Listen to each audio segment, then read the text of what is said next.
Hello दोस्तों, कैसे हो। आशा करता हूँ कि आप बहुत अच्छे होंगे। तो स्वागत है आपका हमारे इस यूट्यूब चैनल में, जहाँ पर हम आपके लिए लेकर आएंगे मैथ्स की छोटी छोटी मगर मोटी बातें। दोस्तों, मैथ का एग्ज़ाम में छोटी छोटी बातें होती हैं जो हमें कभी कभी पता नहीं होती हैं, जिसकी वजह से हमारे नंबर कट जाते हैं या हमारा सवाल ही कट जाता है। तो मैं आपके लिए लेकर आया हूँ छोटी छोटी मगर मोटी बातें। इन बातों को जानकर आप बहुत बड़े बड़े सवालों को हल कर पाएंगे।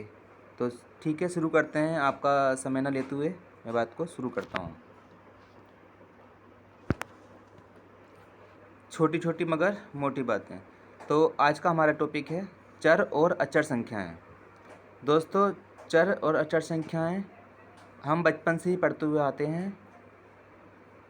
क्लास 2, 3, 4 छोटी छोटी क्लासों में भी हमने इनको पढ़ा है, लेकिन जाने अनजाने में कहीं हम इनको भूल जाते हैं।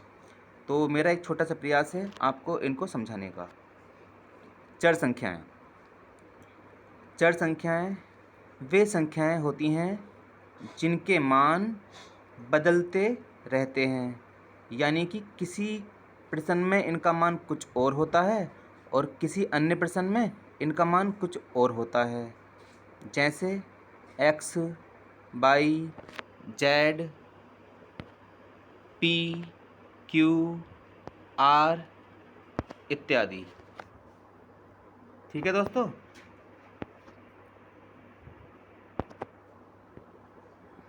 तो अब आते हैं, इनका जो उपयोग होता है वो उपयोग कहाँ पे हम करते हैं।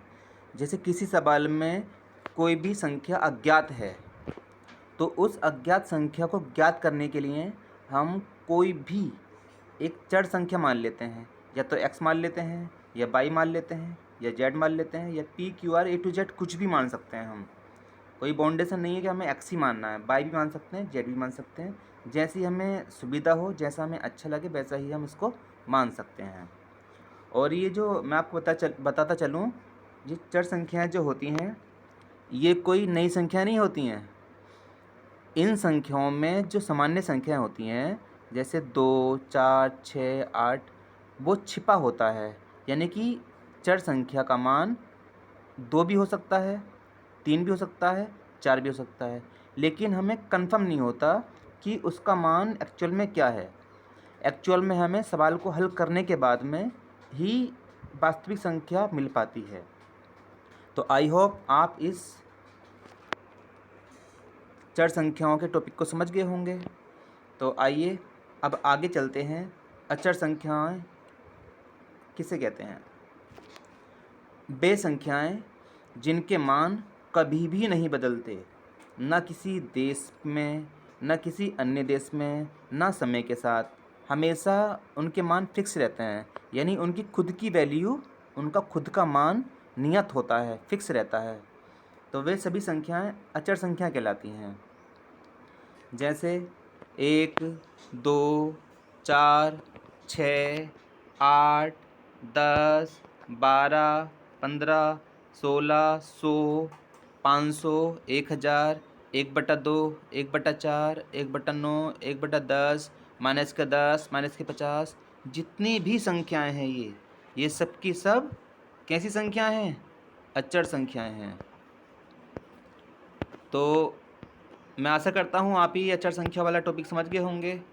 तो अगर मैं इन दोनों को आपको अपनी सिंपल लाइफ में, जनरल लाइफ में, डेली की लाइफ में अगर लेकर बताऊं, तो इसको हम कैसे समझेंगे।